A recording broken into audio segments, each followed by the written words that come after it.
Do you really know where your story begins? Because this isn't about kings or wars. It's about a land that gave birth to a civilization before the pyramids, a land that knew plumbing before most knew farming, and whose secrets remain buried even today. You won't just learn history, you'll feel its weight. You'll hear its heartbeat. Let's begin. Not in 1947, but 8,000 years ago. India. A name that today conjures images of color, chaos, spices, and software. But long ago, this land was untouched, wild. Its rivers flowed without dams. Its skies were painted with stars undisturbed by smoke. The Himalayas stood as ancient guardians.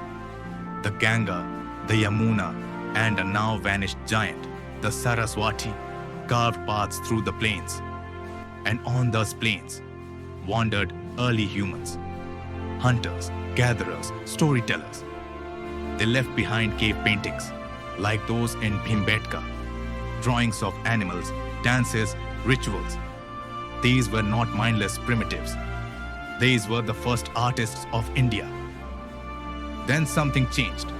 Around 7000 BCE, in a place now called Mehrgarh, in present-day Pakistan, people stopped wandering. They began farming. Wheat, barley, they built homes. Mud brick, rectangular, organized. They raised goats and cattle. And with that, they laid the foundation for what would become a civilization. By 2600 BCE, these early farmers had evolved into city planners. And the cities they built would shock the world. Harappa, Mohenjo-Daro, Dholavira, Lothal. These were not small towns. These were urban giants for their time. Streets laid out in a grid. Houses made from uniform bricks. Complex drainage running under every home. Yes, indoor plumbing over 4,500 years ago. They had public granaries, great baths, likely used for ritual purification, warehouses, ports. At Lothal, archaeologists even discovered a dockyard, proof of maritime trade. All of this without kings, without empires, without temples. Strange, isn't it? No weapons found in large numbers, no monuments to rulers, no statues of gods.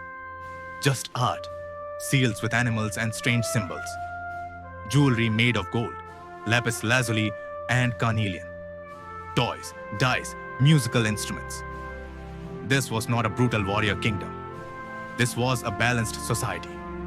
Peaceful, organized, ahead of its time. And they had a language. They wrote on seals, pottery, tablets. But here's the twist. We can't read it. Over 400 symbols. Some repeated. No translation. No Rosetta Stone. It's like a whisper from the past we can't quite catch. What were their stories, their laws, their songs? All lost. In time. And then they vanished. By 1900 BCE, the cities began to decline. Slowly, quietly. Mohenjo-Daro was abandoned.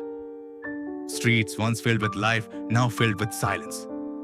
No great fire, no invading army. Just silence. Some say rivers changed course. Others say climate shifted. Monsoons became irregular. Or perhaps disease spread. We don't know. But one thing's certain. The world's most advanced ancient society disappeared. And for 3,000 years, the world forgot them. But the land didn't stay empty. Around 1500 BCE, new tribes entered. The Indo-Aryans, tall, nomadic cattle herders. They brought horses, chariots, fire rituals, and a language, Sanskrit. They composed the Vedas, collections of hymns, philosophy, and rituals. For them, fire was sacred. Nature was divine. They worshipped Indra, Agni, Varuna, and they brought a new kind of social structure. In Vedic society, people were divided by function. Brahmins, priests and scholars. Kshatriyas, warriors and kings. Vaishyas, traders and farmers. Shudras, workers and servants. This wasn't called a caste yet, but it was the seed. Over time, these roles became rigid. Birth began to decide one's destiny. Around this time, stories were being sung. Long, powerful poems passed from one generation to the next. The Mahabharata and Ramayana. Were they just fiction? Maybe, maybe not.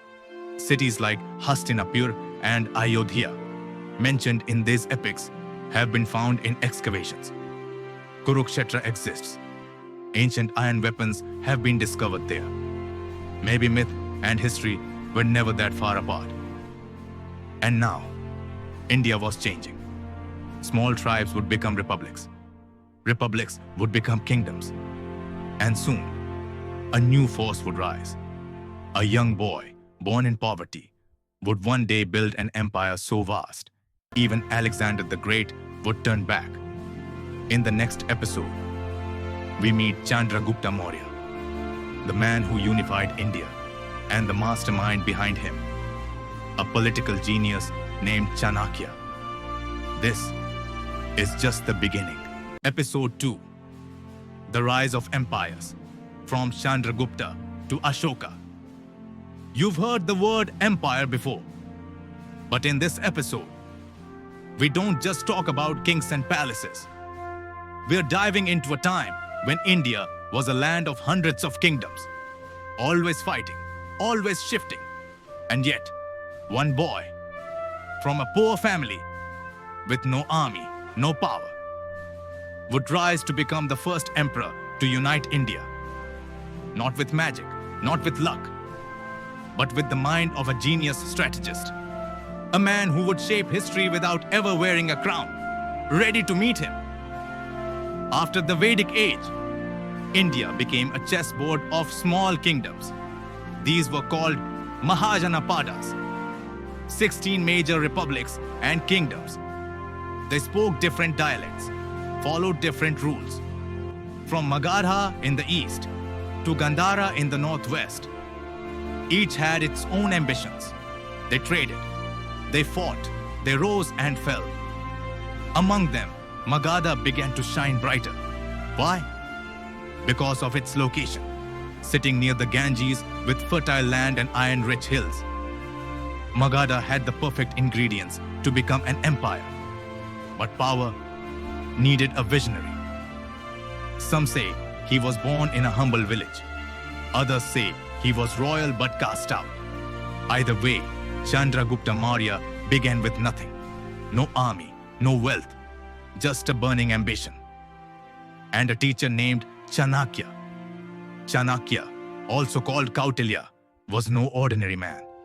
He wasn't a soldier. He wasn't a king. He was a scholar, a political mastermind. And he believed India must be united, or foreign invaders would destroy it. In 326 BCE, a storm came from the west. Alexander the Great had reached India. He had conquered Persia, Egypt, Babylon, and now stood on Indian soil. But his army refused to go further. The rivers were wide, the Indian warriors fierce, and the monsoon loomed. So Alexander turned back, but he left behind a vacuum. Western India was now full of unstable satraps, Greek governors. Chanakya knew this was the moment. He took Chandragupta, trained him in war, politics and diplomacy, and they struck. Chandragupta overthrew the Nanda dynasty of Magadha with Chanakya's help. The Nandas were rich, arrogant, and widely hated. The people supported the young warrior. One by one, Chandragupta conquered neighboring states. His army grew. His rule stretched from Bengal to Afghanistan. The Mauryan Empire was born, and it was no cause. It was organized. Chanakya wrote the Arthashastra, a book on politics, economics, war, and even spycraft. It taught how to run an empire with both justice and fear. Most empires are built by kings, but the Mauryan Empire was built by a teacher. Chanakya controlled the treasury, the spies, the law. He taught that the king must serve the people, not rule them like a god. And that if the king ever became cruel, he should be removed. This wasn't just an empire. This was a blueprint for stable power. India had never seen such control before. After Chandragupta gave up the throne and became a Jain monk, his son Bindusara took over. Bindusara ruled for 25 years. He didn't make big speeches. He expanded the empire quietly, southward. He maintained the administration, and he raised a son who would become more famous than anyone in Indian history. Ashoka. In his youth, he was fierce. He crushed rebellions. He was sent to conquer wild provinces. When his father died, there was a bloody fight for the throne. Ashoka won, and he wanted to expand further. His eyes turned south, to a peaceful land called Kalinga, modern-day Odisha. In 261 BCE, he invaded it. The war was brutal. Over 100,000 people died. Bodies lined the rivers. Children cried for lost parents. And in the middle of the battlefield, Ashoka broke. Standing on the blood-soaked ground of Kalinga, Ashoka felt no pride. He felt shame. That day changed him forever. He put down the sword. He turned to Buddhism and became the first emperor to renounce violence. Ashoka began spreading peace, not war. He built hospitals, dug wells, sent missions to Sri Lanka and Central Asia. He carved edicts, messages of wisdom, onto stone pillars across the empire and declared, "All human beings are my children." The world had never seen such a king. Ashoka's transformation stunned the world, but after his death, cracks began to appear. The empire slowly weakened, and foreign eyes once again looked at India, this time from the west. In the next episode, India will face waves of invaders, Persians, Greeks, Scythians, Hungarians, and finally, the rise of Gupta Empire, a golden age that would define Indian culture forever. But first comes the chaos. Thanks for watching. See you next time. Subscribe. Don't forget to like, share,